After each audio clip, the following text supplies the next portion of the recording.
좌우한다는 생각으로 간단하게 한번 내리치세요. 우리는 금도끼, 은도끼라는 동화를 잘 알고 있어요. 착한 나무꾼이 거짓말을 하지 않아 결국에는 금도끼와 은도끼를 상으로 받잖아요. 이 동화는 아마 대부분의 사람이 초등학교 입학하기 전에 들으셨을 거예요. 오래된 이야기가 아닐 수 없어요.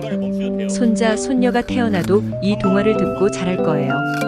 이 동화가 세대를 이어가며 오랜 시간 동안 생명력을 가졌다는 게 놀라울 따름이에요. 그리고 그 생명력의 원인은 지금도 장작을 팰 때 도끼가 쓰이기 때문이에요. 가만히 생각해보면 철기 시대가 시작된 이후 도끼의 기본 구조는 변하지 않았어요. 고려 시대에도 도끼질을 하다가 발등을 다친 사람이 있었을 거예요. 하지만 다른 나라와 영상 통화를 하는 시대에도 여전히 똑같이 다친 사람이 생겨요.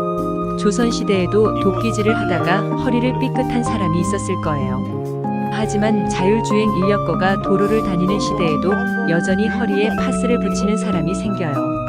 속상한 일이에요. 하지만 안전한 믿는 도끼를 사용하게 되면 속상함이 많이 줄어들 거예요. 만약 믿는 도끼를 사용하는 사람이 늘어나서 손자, 손녀가 이 도끼를 보고 자란다면 더 이상 금도끼, 은도끼 동화는 설 자리가 없을 거예요. 아이들에게서 동화 하나가 사라지는 날 다치는 사람도 사라질 거예요.